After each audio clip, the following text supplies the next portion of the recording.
Seja bem-vindo a mais um episódio do Hub Neurônios, que é o podcast do Neurônios que conecta você ao que há de mais interessante, relevante e atual no campo das neurociências, da reabilitação, saúde mental e tudo que diz respeito ao cérebro e o comportamento humano. Sou Bruno Braga, seu apresentador, estou aqui mais uma vez com o professor Ercílio, que é diretor do Neurônios, e com uma convidada mais que especial para a gente falar um pouco sobre a neuromodulação não invasiva na reabilitação fonoaudiológica, né, sobre as aplicabilidades dessas técnicas que têm despontado aí como grandes potenciais ajudadores aí no processo terapêutico de reabilitação, né? E para falar sobre isso, quem está aqui conosco hoje é a professora Ellen Ishigaki, né? A professora Ellen, ela é fonoaudióloga, graduada pela Unifesp, tem especialização em neuropsicologia, tem doutorado também pela Unifesp, enfim, uma grande profissional com um grande currículo, já trabalhou na ACD, hoje ela tem a sua própria clínica aqui em São Paulo, que é a Rehab Fono, e é um dos grandes nomes da neuromodulação no campo da fonoaudiologia no Brasil. Então, professora Ellen, seja muito bem-vinda. É um prazer termos você aqui conosco, né? A professora Ellen já está conosco aí em algumas atividades, né? Já esteve conosco lá em Goiânia, enfim, já é uma amizade antiga e é um prazer estarmos aqui presencialmente mais uma vez. Seja muito bem-vinda. Eu agradeço o convite, agradeço a possibilidade da gente poder conversar um pouquinho sobre essa área que eu abordo, que eu trabalho, que muito me deixa feliz em poder trazer qualidade de comunicação para os pacientes, que eu acho que é essa a principal meta, né, no nosso trabalho, e principalmente falando aí dos pacientes com lesão encefálica adquirida, né, não só os afásicos, mas também os pacientes com disartria, os pacientes com questões cognitivas, né, distúrbios cognitivos, linguísticos cognitivos que nos tanto desafiam e trazem indagações que a gente possa levar para as famílias uma melhor possibilidade de qualidade de comunicação e qualidade de vida. Que bom, Ellen. Eu fico muito feliz de receber você aqui. A Ellen, gente, é uma grande parceira do Instituto Neurônios e uma amiga pessoal que eu admiro o trabalho e que sempre tem nos prestigiado, né, em nossos eventos, nos nossos cursos. É professora do nosso curso também, né? E nós ficamos muito felizes de receber você aqui hoje. Com certeza vai ser um grande bate-papo. E o que a gente vai fazer? Esperar o público? Depois da vinheta.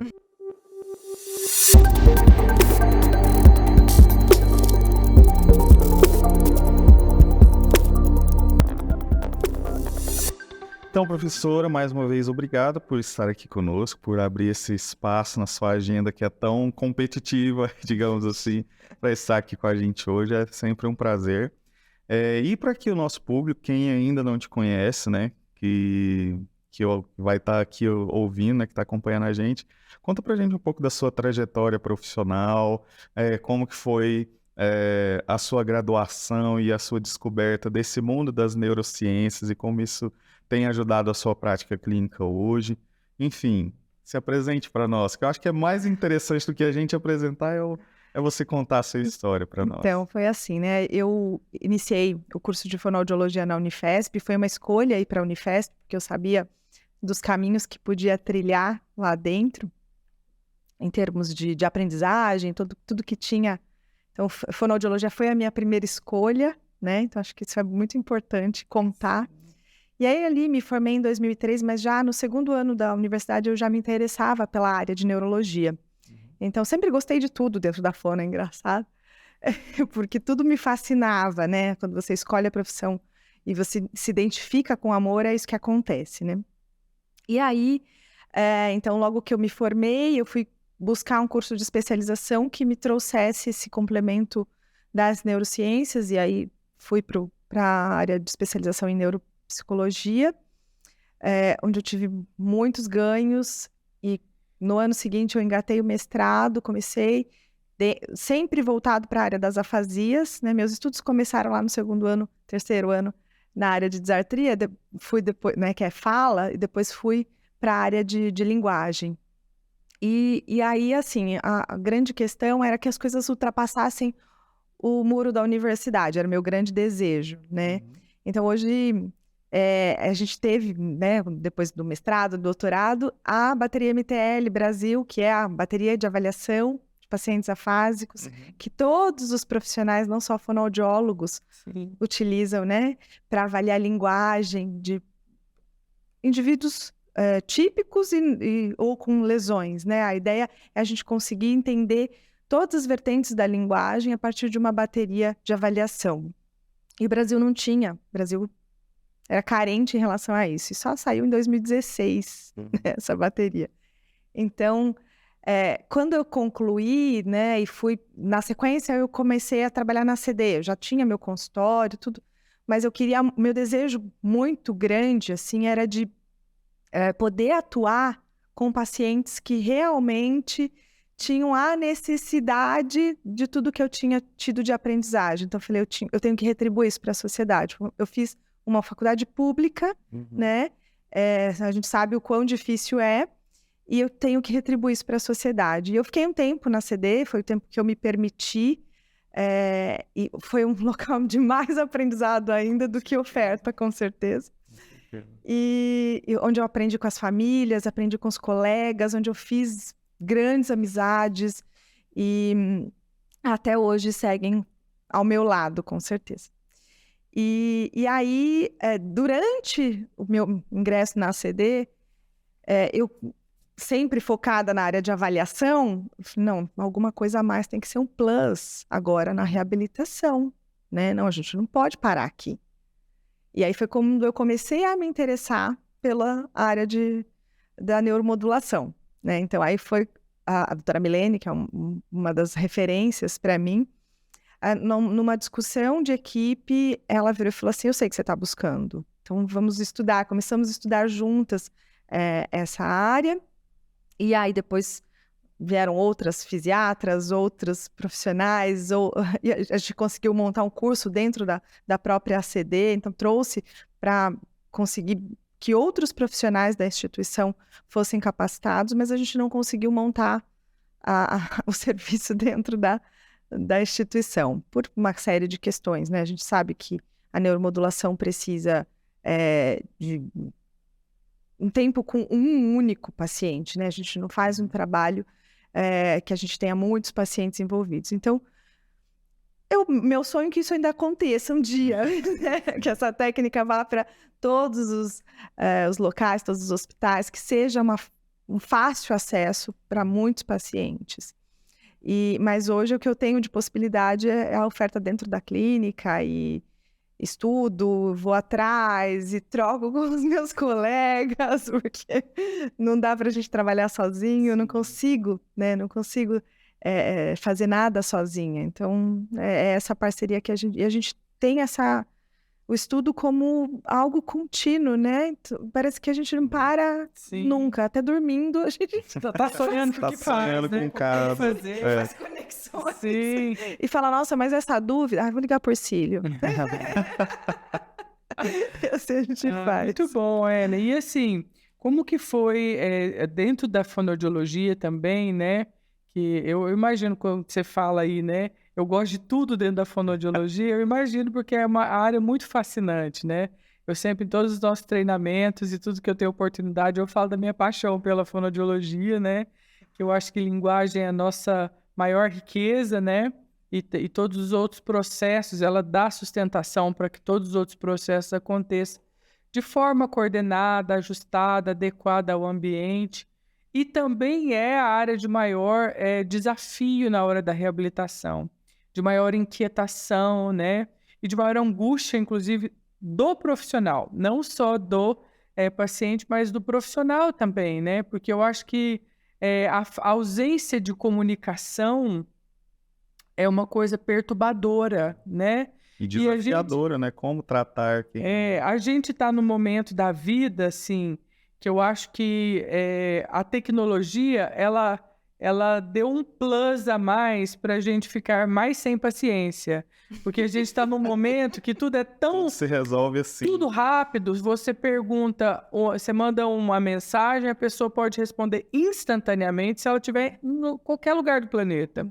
E aí, quando você está com um paciente que tem uma dificuldade na comunicação, que você pergunta, como vai você? E ele demora?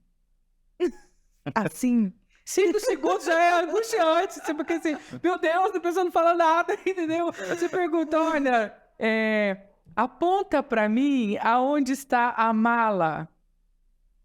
E nada acontece. Ele tem uma dificuldade Meu Deus, motora. entendeu? Aí aquela dificuldade, aquela De angústia. compreensão. Parece que aquele silêncio ele é eterno, né? Então, isso é angustiante demais para a família, mas para o terapeuta também. Então, assim, conta para nós como que você escolheu essa área, porque dentro da fono você pode ir para deglutição, você pode ir para voz, você pode ir para audiometria, você pode fazer tanta coisa. E aí você escolheu essa parte que é linda, maravilhosa, que é tão necessária, mas também muito desafiadora, e principalmente para o profissional, né, que pega essa manga e esse abacaxi para descascar mesmo. Conta para nós como você escolheu reabilitar esses pacientes. Eu acredito que a complexidade da linguagem me fascinou, Sim. né? Não é uma coisa única, não é um botão, não que as outras coisas sejam, né? Não é isso que eu estou dizendo. Mas a linguagem, ela envolve o cérebro como um todo, Sim. né? E quando você entende a complexidade dos tratos, né? E é o que eu tento passar para os alunos, né? Os tratos, você observa que não é o mesmo. Por que nós temos constituições diferentes? Então não pode ser a mesma. A gente tem um padrão até para avaliar, mas não é o mesmo. Um mesmo AVC, no mesmo paciente, em pacientes diferentes, no mesmo local, tem estragos diferentes. Completamente diferentes. Isso me fascinou, né? Me fascinou no sentido de tem desafio aí, né? E cada paciente que chega, é esse o desafio que me move, que me motiva. Eu não sei dizer, parece que é algo que está dentro de mim, né? Que fala, não, você precisa ajudar. Então, é lindo ver quando o paciente dá conta de se comunicar com um piscar de olhos, né? Assim como é maravilhoso quando um paciente não falava e hoje ele faz um discurso numa festa, né? E saber observar a evolução, que eu acho que isso é uma coisa que eu consigo a cada sessão e me frustra quando os pacientes falam, não melhorei nada. Isso é uma coisa que eu ainda tento lidar, né? Porque tudo bem também, né?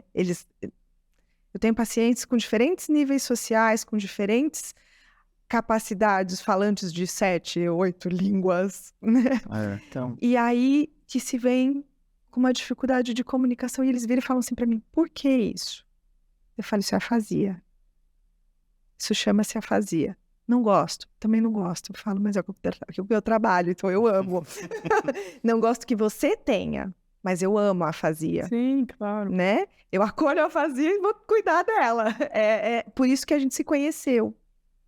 Mas eu entendo que você não gosta, né? Então, eu acho que é isso que me fascinou, que me faz estudar cada vez mais.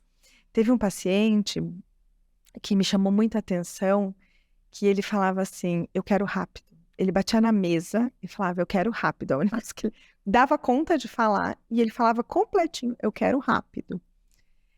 Um médico. E aí eu falava para ele, tudo menos me peça para que seja rápido. Sim. Não tenho tempo, né? E eu pensava, se esse menino, porque na época ele tinha 32 anos, se esse menino não voltar, porque ele quer, meu Deus, o que vai ser da vida dele, né? E aí, só que até então eu não utilizava a neuromodulação, né? E eu sabia que tinha a ferramenta do eu quero rápido, né? Que poderia ser um acelerador ali do processo. Então, ele foi um que eu falei, não, eu não vou mais largar a neuromodulação, né? Eu vou até o fim, eu vou utilizar, porque o quanto esse menino, 8 meses ele reabilitou, ele voltou, ele hoje mudou de emprego, tá em outro estado, trabalha, sempre me manda notícias, tá super bem. Ele ficou com uma dificuldadezinha de acesso lexical, semântico, mas ele É tem funcional. cognição e funcional, é super funcional, e trabalha na área, voltou a fazer o que ele sempre fez. Então, é lógico que isso... E os pacientes, eles se comparam assim, né? Também tem essa questão, quanto tempo ele tem de lesão? Né? Como se o Exato. tempo fosse algo que mede. Eu falo, não olha para isso. Às vezes, não só o tempo, mas o local, a região, né? Eles falam, mas fulano teve uma AVC exatamente no mesmo lugar e ele tá falando, por que eu não tô falando, né? Então, eles se comparam nessas dimensões, né? Por isso que é importante a sua fala, que assim, cada paciente é único, cada cérebro é único, né? E o desafio da gente entender qual foi o impacto da lesão naquele paciente, né? Torna isso desafiador e para quem ama, né? Assim, a dedicação acontece aí, porque cada um é cada um. Cada cérebro processa isso de forma diferente, né? E esse é o nosso desafio, tentar ajudar esse paciente, mas olhando para a singularidade de como esse cérebro funciona, né? Exato. É isso, e então você já nos contou aí como você encontrou a neuromodulação e recentemente, né, essas técnicas, o Conselho Federal de Fonoaudiologia liberou e reconheceu, né, respaldando o uso pelos fonoaudiólogos, né? Então eu acredito que tenha muita gente interessada em saber o que é essa técnica, quais são as potenciais aplicabilidades, né? E da sua experiência com a afasia, com certeza você vai ter muitos casos para compartilhar aqui. Mas vamos falar um pouco primeiro, assim, para quem está chegando agora, está ouvindo falar agora dessas técnicas, sobre o que é neuromodulação não invasiva, que técnicas são essas e como isso pode ser benéfico para o meu paciente, né? Que eu imagino. Eu acho que a gente tem que falar uma coisa antes. Vamos falar o que é afasia. Porque muita gente não Vamos sabe falar o que é afasia. Vamos falar sobre quais são as áreas e regiões, porque eu achei ótimo você trazer a fala no início, né, de que a linguagem e a fala utilizam o cérebro como um todo. Eu acho que tem muitos profissionais que estão nos escutando aqui que ainda acreditam que a gente só fala com Wernicke e Broca e a gente precisa falar sobre esse avanço da neurociência nos mostrando conectividade, né, para todas essas áreas e regiões. Vamos falar um pouco disso para as pessoas se inteirarem melhor do avanço, de como a gente tem olhado a parte da linguagem e da fala nos dias de hoje, né, o estado da arte disso e o curso dessas questões, né, de lesão, como a afasia, que tipo de afasia, quais são as perturbações da fala decorrentes de lesões. Tá.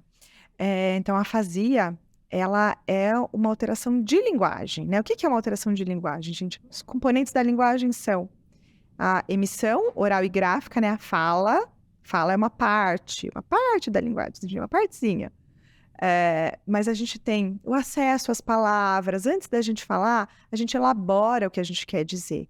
Então, isso é em questões de segundos, né? Para fazer uma frase é muito rápido, né? É muito, muito rápido. Então, ninguém para pensar o que vai falar. Mas a gente realiza isso, né? Então, a linguagem, ela tem lá a emissão oral e gráfica, a compreensão oral e gráfica. A compreensão, ela é primária, né? Eu preciso compreender o que nós estamos conversando aqui, preciso entender o contexto para eu conseguir trazer para o público o que eles... Para responder, né? Para o público poder entender, inclusive. Então, tem que ter o contexto da pragmática, o uso. Então, tudo isso é linguagem. Então, olha a complexidade que é isso. Vai ficar restrito a uma única ou duas áreas? Jamais, né? A gente usa o cérebro mesmo como um todo e os dois hemisférios, o esquerdo e o direito. O direito regulando mais a questão da metalinguagem, a linguagem pela própria linguagem, a prosódia, tá toda essa área tá mais à direita. Mas tudo isso a gente utiliza, porque eu tenho curva melódica, que a prosódia é isso, é a curva melódica, né? Então, a linguagem é a comunicação como um todo. O afásico, o que ele tem? Uma alteração dessa comunicação. A afasia, por conta de uma lesão focal, seja ela um tumor, um AVC, múltiplos AVCs, Um TCE. um trauma crânioencefálico, aberto ou fechado, por ferimento de arma de fogo, enfim, eu posso ter uma alteração de linguagem.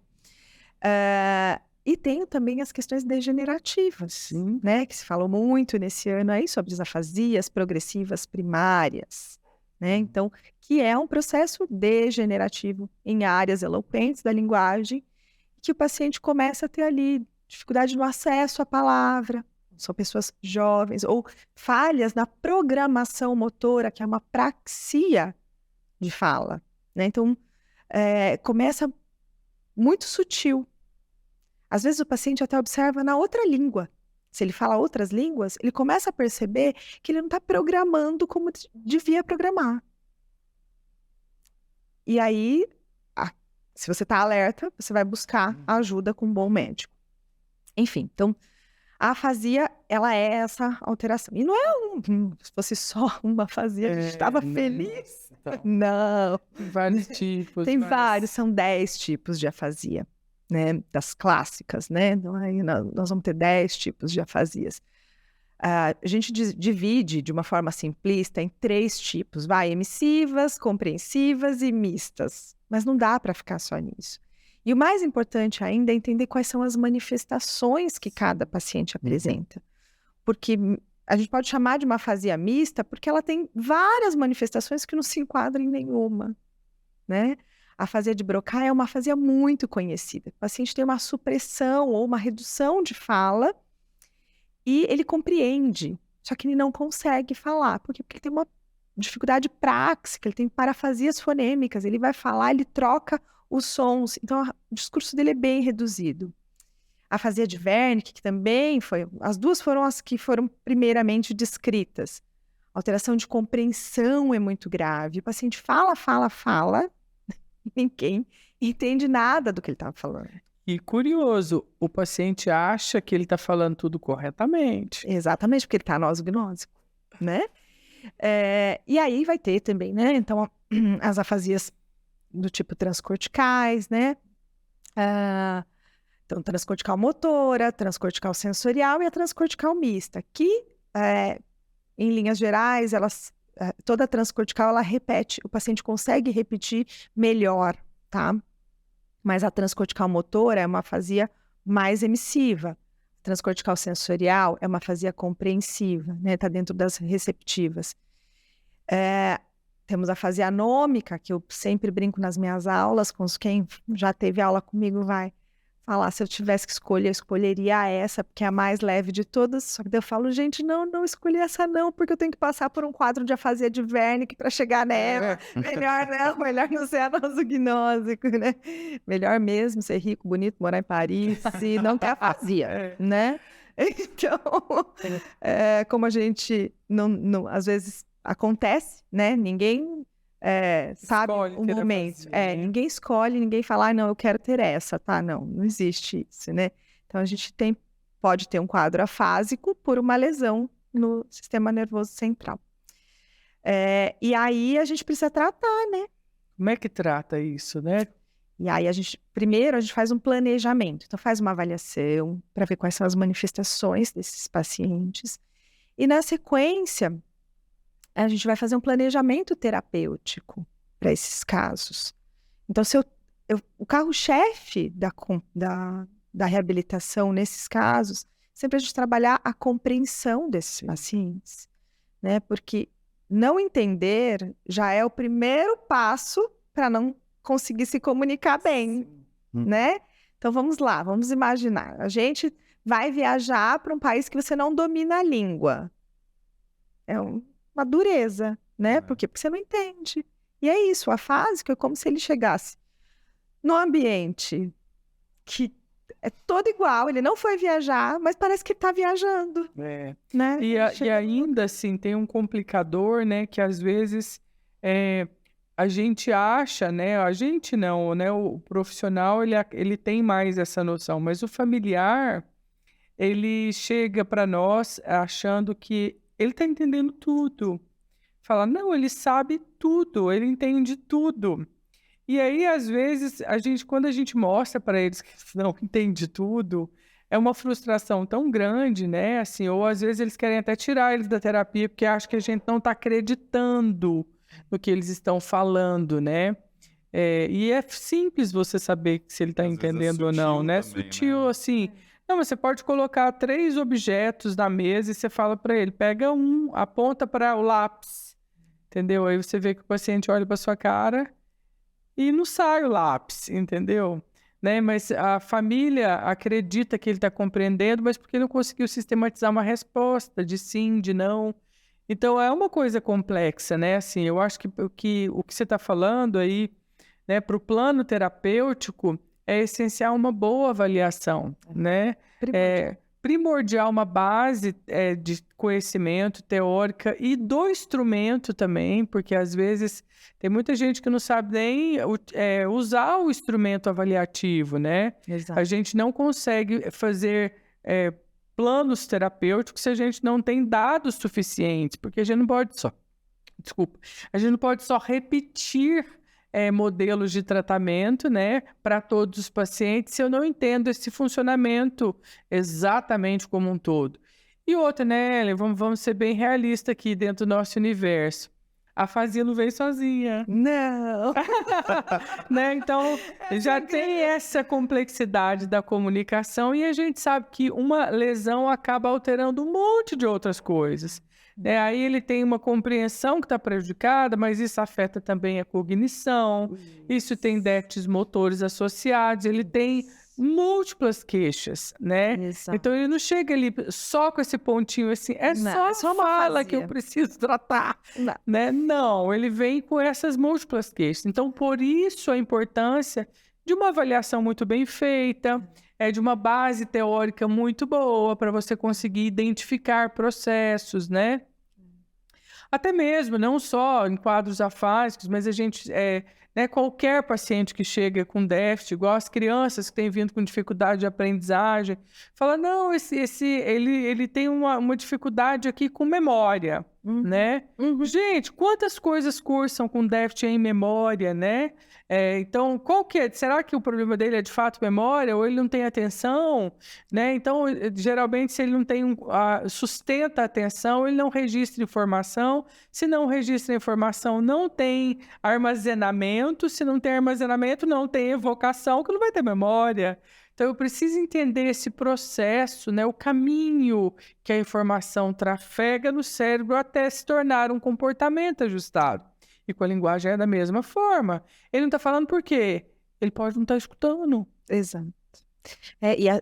O que você falou é muito importante, porque as famílias vêm com isso. Quais são os exercícios para ele falar? Né? Como se tudo se resumisse ao exercício. Então, eles buscam, inclusive, assim, materiais na internet, né? Exercícios para afasia. Nossa. Como se tivesse... desculpa. Como se tivessem modelos mágicos, né? Você faz ali 3 exercícios. Eu quero enrijecer o abdômen. Eu brinco com as famílias, né? Vocês estão querendo enrijecer o abdômen? Né? Então, é importante trazer essa questão para as famílias de que não é isso, e que tem muito mais, e que envolve equipe, né? Então, o paciente com uma afasia, com uma hemionegligência, que está batendo em todos os objetos que tem na casa, né? Ele, além da comunicação, ele não consegue se locomover sem risco de queda. Então. E ele não consegue dizer que ele está com risco de queda. Ele só está se expondo à queda, porque além de tudo ele está o quê? Anosgnósico. E assim vai. Então a gente precisa ter equipe trabalhando em conjunto, né? Eu estou com um caso bastante interessante que a gente está atendendo à distância, dando suporte, e eles estão num país que não faz exame de campometria, não faz exame de negligência. Nossa. E eles são brasileiros, eles foram para lá, o paciente fez um AVC e tiveram que ficar lá. Então, estão conseguindo voltar. Então, é complicado isso, né? E eu fico na busca, não, vamos tentar outro profissional. Aí, essa semana, nós decidimos, melhor vocês voltarem, mas com um aval médico de que ele possa vir para o Brasil, né? Porque, pelo menos, a gente sabe o cenário que Ó, é tão bom Que você a gente falar consegue isso, atuar. que aqui eu quero puxar uma sardinha boa para nós brasileiros, né? Que a gente às vezes fica com tanto. Nossa, como é demais. Assim, às vezes os outros países. Esses dias eu fiquei chocado, porque eu fui procurado por um paciente, a mãe de um pacientinho que está no Japão. E você pensa no Japão, você só pensa em futuro, anos-luz Brasil, né? Nós estamos perdão da expressão, no rabo do cometa e eles estão lá com todos os cometas para frente de nós, né? A gente é a fumaça Nós somos cometa. do tupiniquim. cometa, Nós somos sabe? A tupiniquim. poeira A do gente é a rastro do poeira cometa desse que passou. rastro e a gente pensa assim, eles têm tudo de tecnologia e eles arrebentam. Não tem neuropsicólogo. Olha lá. E aí a neuropsicologia, ela passou a ser aceita no Japão, se não me engano, em 2018 ou 2019, Olha aí. mas não existe, assim, formação em neuropsicologia, não existe profissionais em neuropsicologia, não existe avaliação neuropsicológica. Aí essa criança está com déficit em aprendizagem, está com uma suspeita de TDAH, mas quem que trata ele? Aí eu Tem falei, que como que eu avalia. posso te ajudar se eu não sei como tá as funções mentais e não tem como a gente avaliar? E eu não posso aplicar um Avaliar a teste distância. à distância. Alguns até dá, mas outros não. Então pensar, gente, olha, tanto que a gente está avançado, né? Na reabilitação, nos manejos terapêuticos, nas formas de avaliar, né? Nos instrumentos avaliativos que não são tão bons, mas os que a gente tem já tá há anos-luz na frente de muita gente também, sabe? Mas é super complexo isso, né? E o raciocínio, né? O raciocínio clínico também, né? Eu acho que a gente aqui é um país, pela nossa grande diversidade de dificuldades, Sim. né? Nós vamos atrás. A gente acaba desenvolvendo uma clínica muito apurada, né? Porque a gente não depende Porque a só gente depende do olhar. A gente não tem máquina para ver. Sim, sim. Então, a observação, né? Eu me lembro de uma professora muito querida que já se foi, já está em outro plano, e ela falava isso: se vocês tiverem o olhar treinado, vocês conseguem, com uma folha de papel, avaliar um paciente. Exatamente. E é isso. A gente não precisa de muito. Lógico que se eu tiver bastante recursos é muito melhor. Mas se eu consigo, se eu sei padrão, eu sei o que é esperado, por que não? Exato. Né? É uma coisa que a gente fala aqui, né?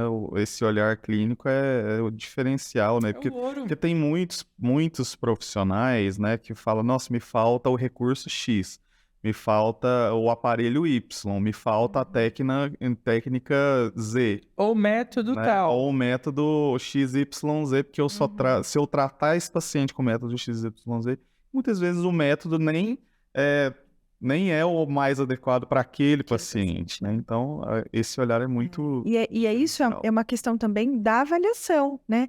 Na Fazia, por exemplo, a gente tem várias técnicas terapêuticas e a gente não tem nenhuma técnica que seja soberana à outra para tratar um paciente. Por quê? Porque as pessoas são diferentes, primeiro ponto. Falou, o dia que sair esse artigo, nós vamos tentar entender o que está errado no artigo, né? Que tem uma técnica que é soberana. Porque, poxa, que cenário homogêneo que foi esse dessa amostra que deu tão alto, né? Então, a gente tem diversas técnicas. O que o profissional tem que ter a expertise aí, né? Ele tem que entender a técnica e ele tem que saber fazer prova terapêutica se aquela técnica é a melhor para aquele paciente. É uma coisa, né? que o Ercílio também sempre fala, né? É ter um objetivo terapêutico bem traçado e meios de avaliar se a terapêutica utilizada está sendo eficaz, né? Está levando para aquela direção. Porque às vezes lá no Instituto a gente trabalha em parceria com outros profissionais, um paciente em comum, aí liga para falar com o profissional. E aí, o que o paciente ganhou? De onde ele saiu? Para onde está indo? Ele vem aqui e brinca. É tipo assim, não é uma terapia orientada a um objetivo, né? E às vezes é tão difícil quando o profissional não tem essa clareza, né? Para onde ele está levando o paciente. Não é um brincar, né, Bruno? Vamos colocar assim. Estou sendo exagerado. Usou essa figura de linguagem, mas assim, eles fazem as técnicas, mas não tem formas de mensurar resultados, né? E aí isso é um dificultador na hora de você ver para onde você está levando esse paciente, né? Então, às vezes, eu conheço pessoas que têm cenários muito bem equipados, tá lá com um monte de ferramenta, mas não consegue usar e não consegue mensurar, né? Então, às vezes tem poder aquisitivo para comprar tudo que vê no mercado ou na internet, mas na hora de filtrar o que precisa usar, não consegue nem fazer isso. Então, eu acho que, como a gente está falando aqui, né, de o que é afasia, como fazer um tratamento, antes de chegar numa neuromodulação, decidir usar uma técnica para impulsionar neuroplasticidade, por exemplo, eu preciso ter comido um chão antes, Sim. né? E olha que chão que eu tenho que comer, de entender como isso se dá, o que é isso, quais são as áreas do cérebro que representam a linguagem, né? A gente desmistificar que a gente não fala com Wernicke-Broca, né? Que existe conexões e conectoma e desconectoma, né? Tantos fatores que eu preciso entender para a hora de eu escolher uma estratégia terapêutica. Então, eu acho que dentro desse universo, o que cabe nós aqui de trazer para essa discussão tão rica, né? É falar o quanto a gente tem que estudar, entendeu? Quanto a gente precisa se aprofundar, o quanto a gente precisa entender do funcionamento típico, né? Porque é interessante, assim, acho que a gente é mais velhinho um pouco, a gente pegou 2 cenários, assim, sabe? Tipo assim, porque os estudos relacionados ao cérebro, eles passaram a existir de uma forma mais palpável, observando lesões, né?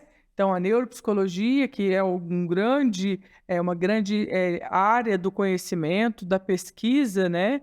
Ela passa a existir observando lesões, né? E vendo o impacto que essas lesões tinham no comportamento. Eu acho que a gente começou a tatear o cérebro observando isso. Ó, o paciente teve um golpe e aí afetou a área tal e ele teve isso no comportamento. Mas isso a gente só conseguia ver depois de morto, né? Que tinha que dissecar esse cérebro e falar, olha, a área tal, então foi essa área aqui que causou essa mudança no comportamento. Hoje a gente não precisa de chegar nesse extremo, a gente consegue fazer correlações baseadas em tantos pensamentos e teorias que já foram criadas. Mas o nosso maior desafio eu preciso entender como essa linguagem se dá num funcionamento típico, para depois entender o que acontece quando tem uma lesão, quando tem um trauma, para a gente tentar depois devolver ele para esse funcionamento típico. Muitas vezes não é capaz, nós não somos capazes, não tem ainda uma estratégia que seja capaz de devolver para o original, mas existem estratégias para a gente compensar isso de várias maneiras, né? Então, eu acho que a forma de avaliar, a forma de traçar metas, porque eu também acho que isso é um problema, né? Assim, como que se traça metas para reabilitar? Né? Como que é isso? Porque o paciente chega com todas essas demandas. Eu tenho demanda motora, eu tenho demanda cognitiva, eu tenho demanda de fala, eu tenho demanda de linguagem, eu tenho demanda... O que eu vou fazer primeiro? Emocional. Né? Emocional, o humor está bastante rebaixado ou alterado, agressivo, impaciente. O que é melhor primeiro, né? Então, a gente também não tem essa resposta. Não. Então, o que a gente precisa fazer? Construir isso com a família. Se o paciente tem condições de participar dessa construção de metas, a gente também faz isso com ele, né? A gente insere ele para participar desse processo. E aí, metas são metas, gente. Pequenos bloquinhos para a gente tentar engatar esse trenzinho, né, Ellen? Exato, é o que eu faço no meu dia a dia e eu falo que não dá para propor nada para os pacientes que seja algo grande, né? Então eu não proponho metas que sejam de... Não é nem a minha área, né? Eu já quero... Melhora também. Não, e pensar também, isso, o meu tratamento também vai te ajudar a andar melhor. Nem é minha área, né? E às vezes eu vejo isso acontecer, né? Porque a gente transita aí com profissionais de diversas áreas que fazem os cursos, né? Então, Essa semana mesmo eu recebi uma colega me dizendo, mas eu quero entender melhor, porque prometeram que vai voltar a deambular melhor e falar melhor. Eu falei, na mesma hora? Que legal! Nossa, que mágico, né? Achei super legal. Eu falei, se quiser ligar, vamos conversar, quero entender, né? Não duvidei, mas, gente, assim, eu acho que é difícil, né? É uma proposta que você faz e que se não atinge esse objetivo, quem é que vai frustrar? Então, é o interessado, né? É o paciente. Então, eu acho que se a gente trabalha com metas curtas e que possam ser alcançadas, independente se eu vou colocar técnicas que vão associar ou não, tá? Metas que sejam reais para o paciente, né? Para o paciente e para a família. Eu tive uma paciente idosa que teve um AVC, acho que já comentei isso com vocês. Foi assim, perto do Natal, comecinho de dezembro. E aí ela ficou com uma afasia motora mista, né? Então, global é a pior de todas, era uma motora mista, um brocar piorado. Aí a família disse, não, no Natal ela sempre fazia um discurso. Eu falei, gente, não, realiza. Vamos lá? Não, no Natal ela não vai fazer discurso. No Natal ela talvez não esteja nem falando palavras, né? Eu preciso trabalhar a compreensão dela. Mas isso daqui é uma meta nossa. Eu falei, não, mas é de vocês e vocês vão guardar para o próximo Natal, daqui um ano. Daqui um ano, vocês podem até pensar em alguma coisa, talvez alguma coisa que a gente possa elaborar em conjunto. Então, já mostrei que o cenário era complicado. Uhum. Em fevereiro, a paciente teve alta falando tudo. Olha só. Podia fazer discurso no carnaval, eu brincava com a família, né? Não sei se brincar agora com o discurso do carnaval. Ela estava ótima. A minha expectativa não era essa. Sim. Porque ela tinha uma lesão importante, ela tinha uma afasia grave, e que a gente foi estimulando e ela foi tendo respostas. Não usei nenhuma técnica, a não ser alguma técnica adjuvante. Eu usei a técnica de reabilitação que cabia mais no caso dela. E não fui eu que fiz nada, né? Foi o cérebro dela que se reorganizou, né? Ali a gente acaba sendo só um instrumento para auxiliar. Então, eu brincava, né? Falava, gente, quantos anos vai demorar para acontecer isso de novo? Exato. Olha, você está falando uma coisa tão legal que a gente tem que falar, né? Primeiro que é tempo decorrido da lesão e recuperação, né? Que não existe uma métrica para isso, e a gente não pode afirmar nada sobre isso, porque entra num outro nível de conhecimento, que é a tal da resolução da diástase, né? Que é os processos de recuperação espontânea do cérebro, né? Eu falo que essa máquina chamada cérebro é tão violenta que ele tem um planejamento até quando alguma coisa lhe acomete, né? Ou alguma coisa tira ele do eixo. Né? É uma orquestra tão maravilhosa, que tem um controle tão maravilhoso sobre todos os processos, que ele também tem um plano para quando isso sai do trilho, né? E ele tem uma programação para essa recuperação espontânea. A gente nunca sabe, assim, tem pacientes que tem uma AVC e dá 3, 4 meses, ele está ótimo, parece que ele não teve nada, né? É o caso desse, 3 meses. Então, fase subaguda. Não dá para entender por que ele teve isso. Por isso que, às vezes, eu quis interromper para falar para vocês que estão aqui nos escutando que exames nem sempre significa prognóstico, né? Exato. Porque a gente está cheio de ter exames horrorosos. Você olha e fala assim, meu Deus, isso aqui tá lascado, né? E aí depois você vê uma resposta espontânea natural do cérebro, rápida, eficaz, que devolve aquele paciente para uma funcionalidade e que não se explica, né? Isso. E às vezes, eu sempre falo assim, né? Às vezes tem colegas que perguntam, mas por que o médico então não me disse isso, né? Uhum. O médico falou que eu nunca mais ia andar, o médico falou que eu nunca mais ia falar. Aí eu falo, olha, Vamos fazer o seguinte, vamos imaginar que nossos colegas médicos são muito presos ao exame. Quando ele olha para o exame, o que ele está vendo é aquilo ali, é o exame. Então ele vai falar, olha, aquele momento esse cérebro é esse. Então eu sempre quando eu pego um exame, eu gosto de dizer assim, né? Então, hoje aqui, esse exame está me dizendo isso. Agora, o que o seu cérebro vai fazer com isso aqui que está acontecendo, eu não sei. Eu vou Entendeu? estimular. Porque eu Vamos sei quais são os estimular, caminhos para fazer tentar ajudar via, isso aqui. essa via se estabelecer. Mas não sei se vai ter uma boa resposta. Não sei. Que resposta ele vai me dar, eu não sei. E eu também só vou saber se eu tentar. Exato. Então, assim, a gente precisa deixar isso claro, né? Eu acho que é interessante, né? Quando você estava falando, eu estava pensando na matemática, né? Não é matemática. Não é. Tá? Comportamento, linguagem, não é matemática. Não é fazer conta, né? Eu acho que contrário à matemática, tá, Ellen? Porque no cérebro, mais não é mais. Tá?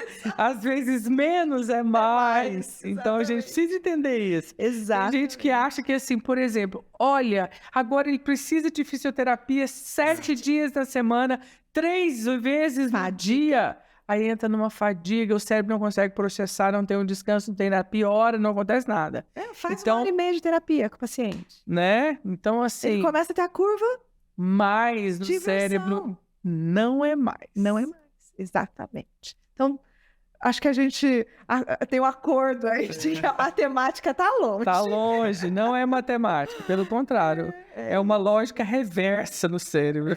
É isso. Mas agora voltando então para minha pergunta de antes, né? Antes da neuromodulação. Podemos somar a esta conta toda essas técnicas de estimulação cerebral não invasivas que tem despontado aí, né? Para uma miríade de casos clínicos, né? Tendo um potencial aí de ajudar.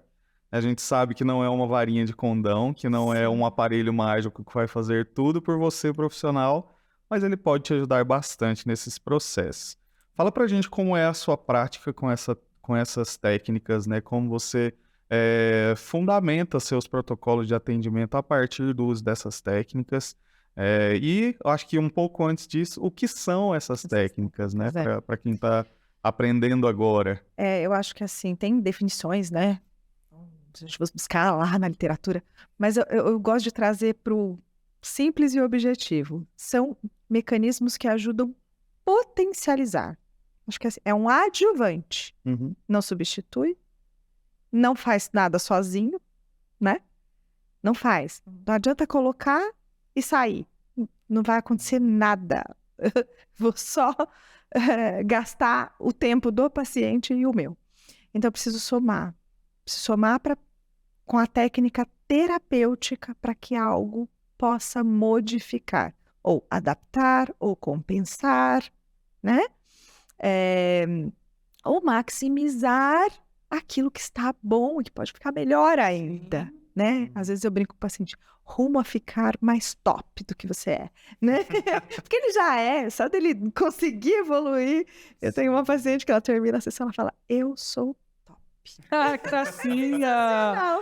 Falo que é a pessoa mais feliz que eu já conheci. Linda. Porque cada conquista dela, ela observa e ela se alegra com isso. E isso faz um plus maior ainda que o adjuvante, com certeza. Né? Porque assim, ela teve uma resposta incrível de acesso fonológico. Incrível. Ela passou de 0 para 8 itens em 1 minuto e meio. Isso é muito. Isso é muito para um paciente que não tinha acesso algum, né? E teve a ver com a técnica? Teve, né? Mas na minha devolutiva para a família, o que eu digo é a diferença é a forma como ela lidou também. Se eu tenho um paciente que mudou isso, mas o que é isso? Pronto. Já jogou no lixo todo o trabalho, né, Cília? Então, essa é a complexidade. Então, é um adjuvante. É um adjuvante que vai me ajudar no trabalho, na terapia, né? Em aumentar aquilo que eu posso executar, ampliar, no caso. Eu uso a estimulação transcraniana por corrente contínua, é o que eu uso na minha prática, né? Mas a gente tem a TMS, a gente tem a regulamentação agora para fonoaudiologia da TMS, da estimulação transcraniana, e então a gente tem uma ampliação aí, né? A resolução 650 está aí de março, de abril, se não me engano, desse ano. A gente teve uma primeira em 2019, que ela não estava tão esclarecedora, e agora foi fruto de muita... Você não me perguntou isso, mas eu acho que vale dizer aqui. De muito trabalho, viu, Bruno? Porque a gente tem uma abertura muito legal com a Sociedade Brasileira de Fonoaudiologia, com o Conselho. Nós fomos convocados, os profissionais que trabalham nessa área foram convocados muito. Então, não foi... Assim, lógico, teve um movimento primário dos profissionais que estavam estudando as técnicas em buscar auxílio do conselho e da sociedade. A princípio, não vinha... Eu pensava, nossa, não vem uma resposta, ninguém fala nada, não parece nada. E, de repente, começaram a nos consultar e pedir, então, reuniões, depois foram aulas, depois foram documentos, até que chegou nesse documento. Então, eu tenho que valorizar e agradecer todos os profissionais que se envolveram para que hoje a fonoaudiologia tivesse esse documento, que dá um respaldo, né? Um respaldo para a gente. Lógico que tem regras, né?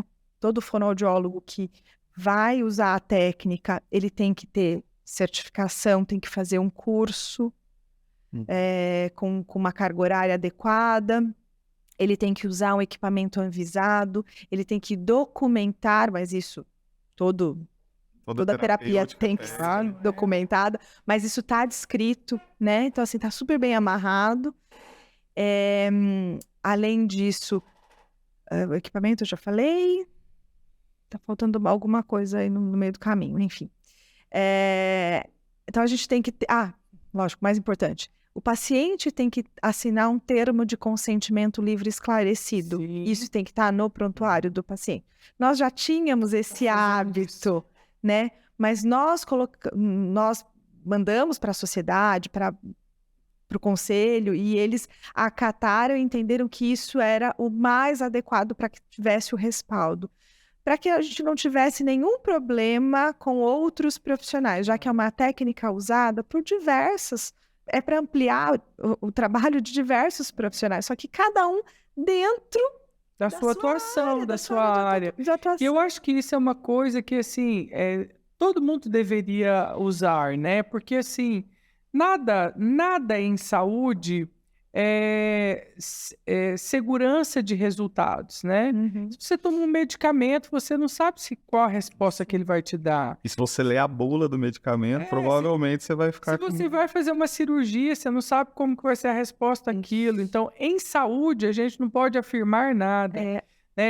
Por isso que a gente deve explicar caminhos que pode dar certo e o paciente tem que ficar ciente disso. É uma tentativa e eu quero ver qual a resposta do seu organismo. Já pensou? Olha só, tem uma coisa mais cruel e agressiva do que quimioterapia, né? Que é tão difundido e pode fazer com todo mundo, que tem um diagnóstico e ela mata as suas células boas e ruins e destrói o sistema imunológico do paciente inteiro. E isso é regulamentado, né? E o paciente tem um sofrimento absurdo com isso, sem uma expectativa se vai curar. Entendeu? E mais ainda, às vezes submete o paciente a um tratamento desse quando ele já tem metástase em tudo. Entendeu? Que às vezes é um tumor ósseo que virou uma coisa que foi para partes moles e o paciente está lascado. E aí, por exemplo, eu tenho uma experiência pessoal, né, assim, com um colega, um irmão para mim, que eles submeteram esse paciente a uma amputação de perna, que ele teve um tumor de fêmur, né? E aí, depois que ele fez a amputação, eles fizeram uma cintilografia e descobriu que ele já tinha tumor espalhado pelo corpo. Por que foi arrancar a perna do menino, Qual entendeu? que é a qualidade de vida que... Para que fazer isso? Então, assim, tem coisas que a gente precisa demais de questionar, sabe? Então, assim, essa técnica é sim uma técnica que dá resultados, que ela é eficiente, sim, mas ela não é uma vara mágica, né? E Claro. assim como qualquer outra ferramenta em saúde, a gente não deve prometer respostas e resultados. Exato. Mas existe um caminho possível de tentar uma terapêutica que pode ser eficaz. E aí é sobre isso que tem que versar o nosso contratinho com o paciente. Nosso termo de E até terapia, gente, ó, qualquer coisa, eu posso falar para o paciente, venha fazer terapia que eu vou tirar você da sua depressão? Não existe isso, entendeu? Ou até medicamento, tome esse medicamento.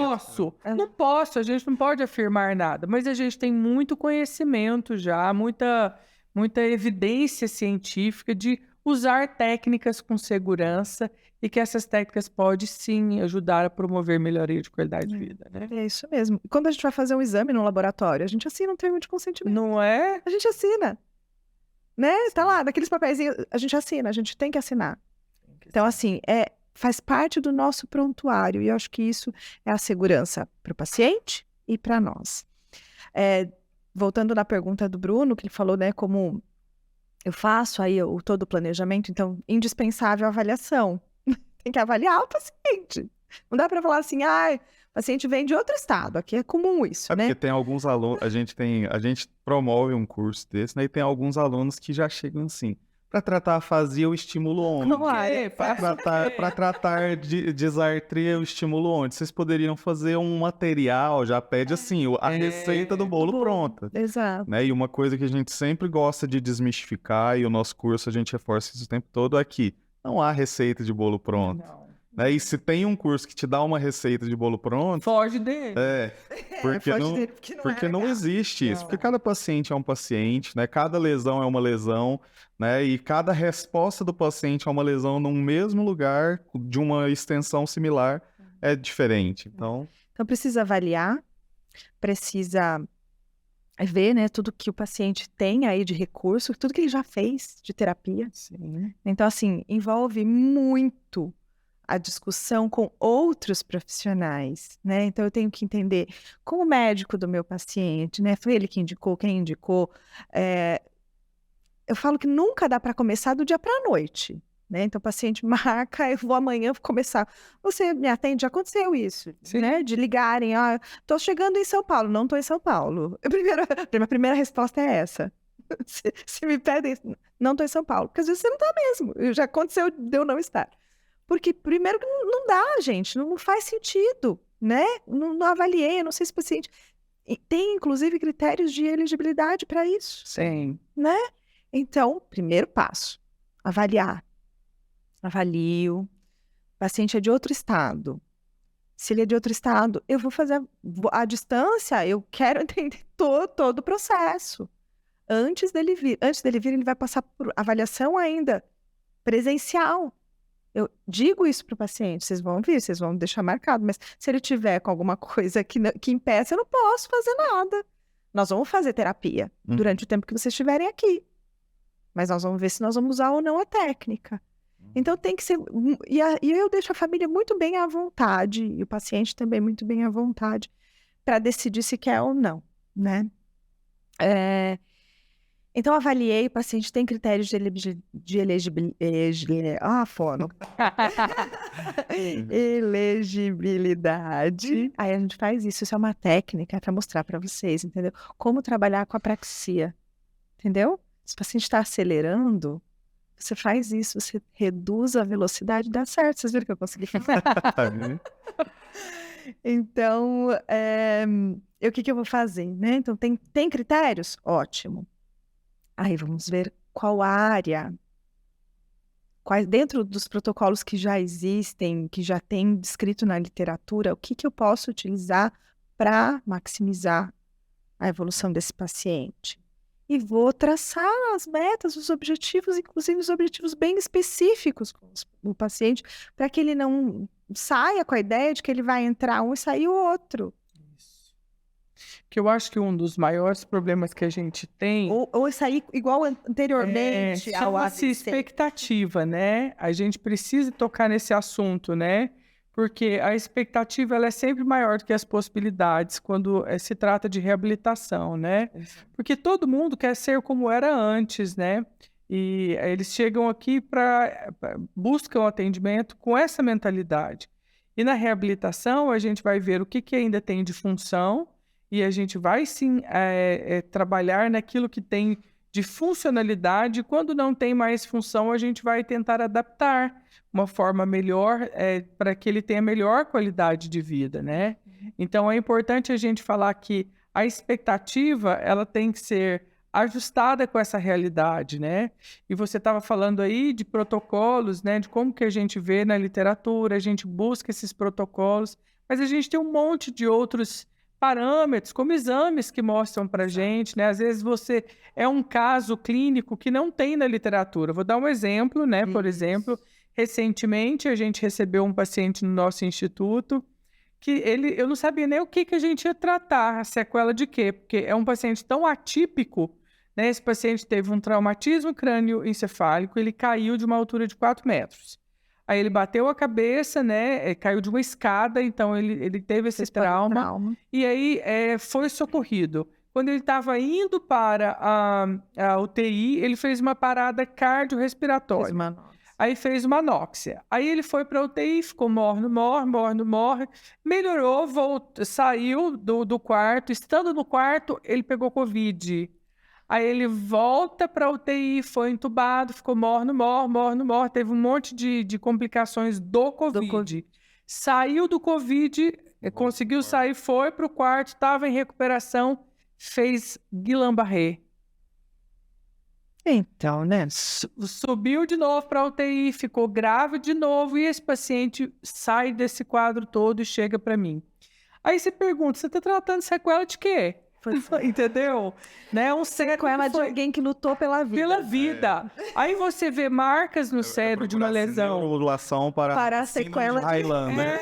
Vai lá e olha na literatura, o que você vai fazer com esse paciente? Não tem. Aí a gente vai olha, não tem respaldo da literatura, não tem nada científico, não vou tratar? Claro que eu vou tratar, né? Aí o que a gente fez? Uma tractografia. Isso. Para ver os tractos preservados, o que sobrou desse paciente, né? Quais as vias estão íntegras, o que eu posso tentar ajudar esse paciente. Era um paciente que chegou para nós no estado de coma vigil, tá? Sem resposta nenhuma ao ambiente. E esse paciente hoje está falando, ele está desperto, ele está segurando o tronco, ele começou a ficar em pé agora. E eu falei que agora a gente já pode pôr ele até num ringue de boxe, que ele começou a dar murro. Então tá super acordado em relação ao ambiente, com a parte cognitiva funcional, com uma comunicação já boa para dizer sim, não, se quer, se não quer, entendeu? Então é um paciente que tinha um quadro... desconforto, né? Que eu acho que aumenta muito a qualidade. Ele fala... evoluiu a parte de deglutição demais, está começando a comer já mais pastoso, sabe? Então, era um paciente que, se você for olhar, não tinha muito o que fazer, né? Assim, olha, você vai tratar o quê? Sequela do quê, entendeu? Né? Então, a gente não pode ficar preso só a isso que está escrito, a gente tem um monte de outras ferramentas. É importante citar que a prática ela é toda baseada em evidências. Você vai ver... Sim. Porque, igual uma frase que a doutora Ângela, que foi uma grande mentora do ICE, ela nos ensinou e a gente sempre repete isso vez e de novo nos cursos, e sempre que a gente tem oportunidade na cabeça de ninguém você vai achar nada. Você não vai experimentar nada na cabeça de ninguém. Nada. Mas se há um estudo que te aponta uma possibilidade de algo positivo, aí alguém que já testou, tem uma condição, ele te dá um respaldo. Claro que o maior nível de evidência, uma meta-análise, né, que te aponta ali a evidência nível A, né, seria o ideal. Mas nem toda condição tem uma população grande o suficiente ou homogênea o suficiente para que se faça um artigo e que se baseie de fato, né, porque... Vamos pegar esse caso. Quantas pessoas sofreram isso, entendeu? Né? Quantos sobreviveram a isso, entendeu? Para virar um estudo? Gente, não. Né? E aí, o que a gente faz, né? Caso em específico. Mas existem guias, a gente sabe que existe. Existem estudos prévios que vão dar o direcionamento. Exato. Então, a gente vai se apoiar nesses estudos, que é o que eu faço também na minha prática. Se apoia nesses estudos, Tem parâmetros fisiológicos, marcadores. Faz atracto, utiliza todos os recursos que tem e mostra para a família. O caminho pode ser esse. Exatamente. Vamos tentar termo de consentimento livre, esclarecido, assinado. Pronto. Vamos tentar. E uma Vamos coisa ajudar. importante também, né? Porque a gente já recebeu lá no Instituto pacientes que falam, mas essa técnica eu já fiz, não deu resultado nenhum. Uhum. Então, uma coisa que é muito importante é saber fazer, porque também a gente sabe que numa cultura, não sei se é só no Brasil, mas existem profissionais que eles vão a um congresso, vão a um curso de um final de semana, têm o dinheiro para comprar um equipamento, mas não tem o preparo para utilizar isso da forma correta, com o raciocínio correto, e vai e coloca a secretária para montar na cabeça do paciente. Exato. E, enfim, não é assim que funciona. Ou usa a técnica e não faz a reabilitação. Exato, é o que mais Exato. tem, né? Mas tem. Aí, Ou até encharca, né? Que a gente fala. nossa. Pega soro, bebê da cabeça do paciente inteiro. Não, chegou uma paciente para mim que já tinha feito, ela chegou com um pacote de lenço, de papel. Eu falei, por que isso? Porque molha muito. Eu falei, fizeram errado. Eu sempre Então, uma coisa para você. quando Não molha quando muito, chega não. pra mim, eu sempre gosto de falar assim, tá, eu não quero saber quem fez, né? Ou não me conta assim, mas eu quero saber o seguinte, Qual é o procedimento? como assim, porque a gente precisa saber o que foi feito, né? E como foi feito.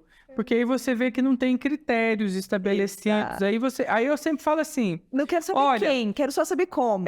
tentar a técnica de forma correta e não ter resposta é uma coisa.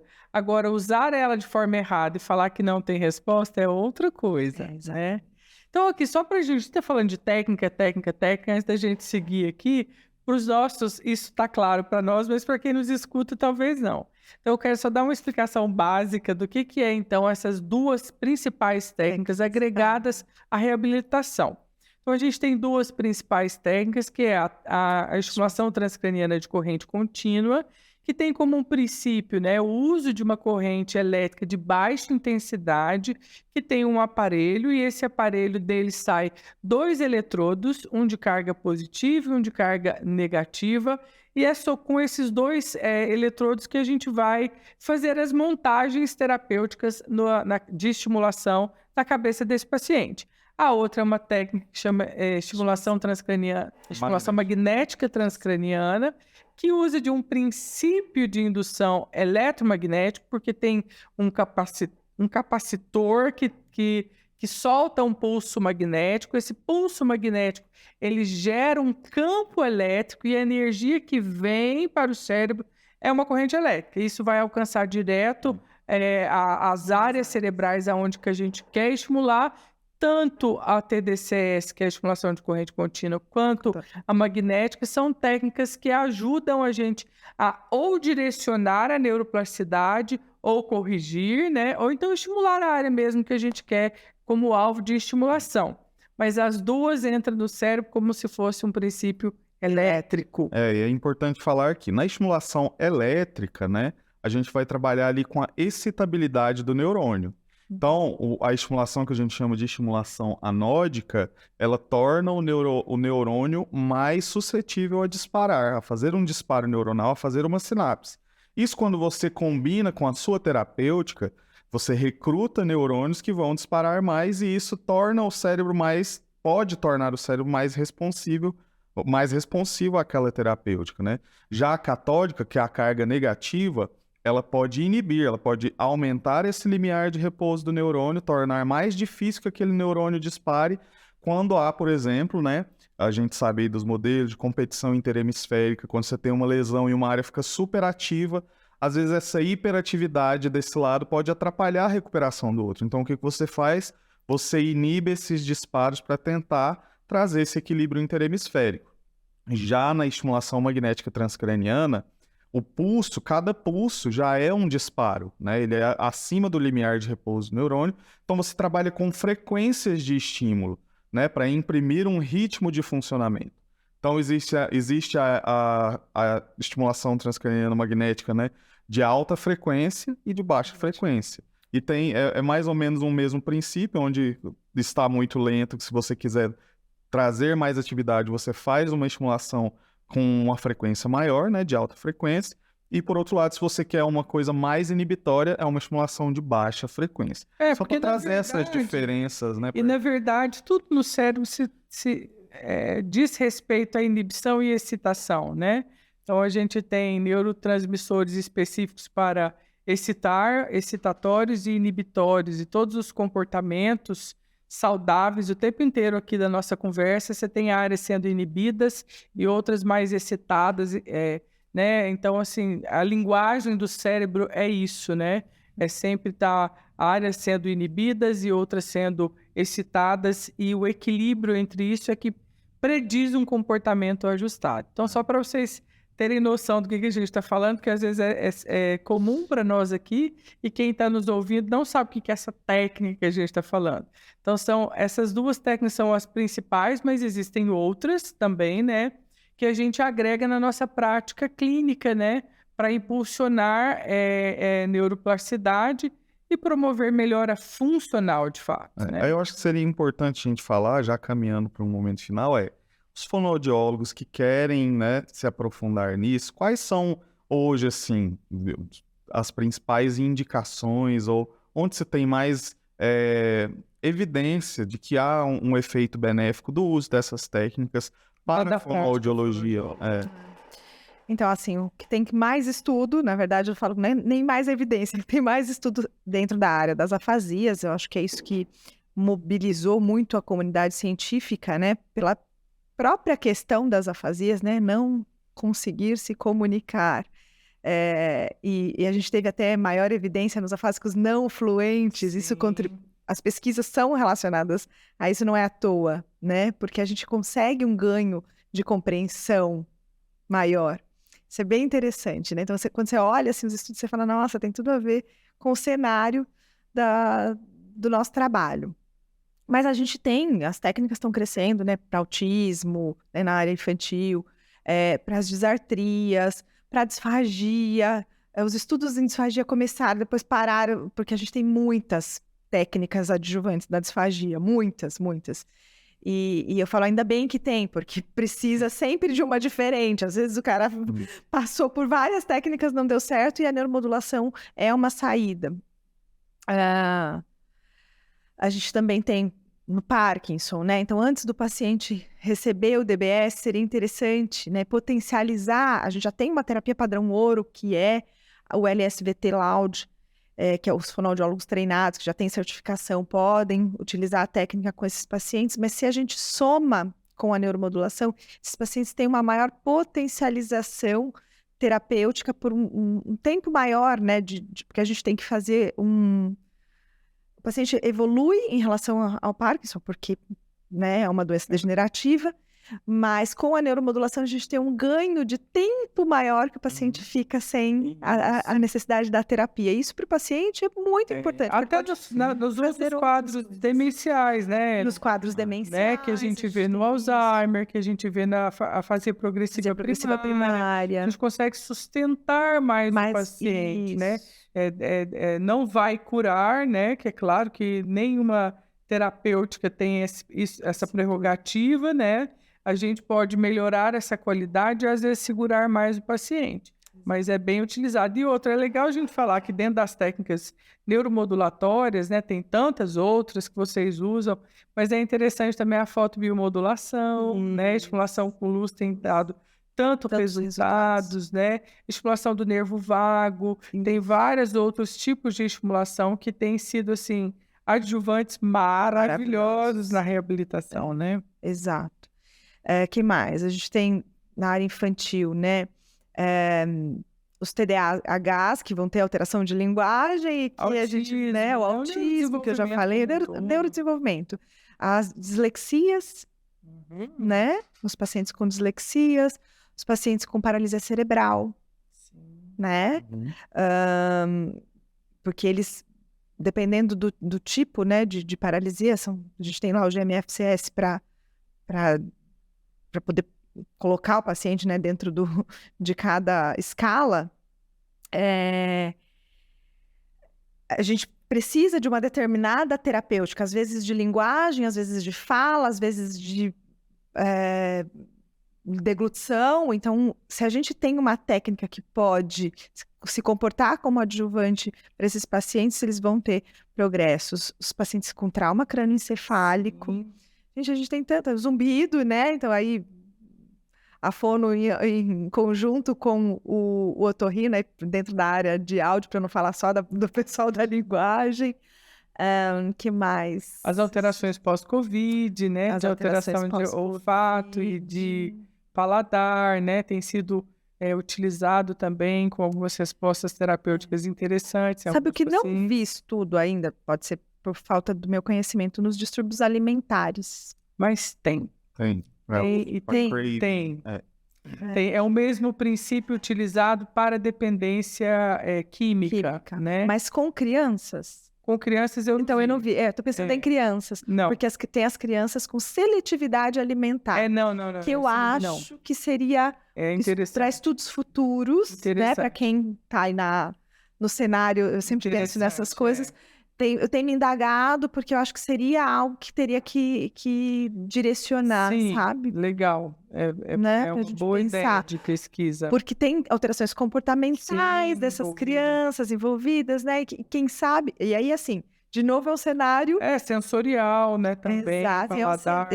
Isso, e é um cenário que é de equipe, né? Vai ter a fono, vai ter o TO, o neuropsicólogo, todo mundo envolvido aí nesse trabalho. Porque tem isso tem sido utilizado, né? Tem pesquisas mostrando para perca de peso, para compulsão alimentar, né?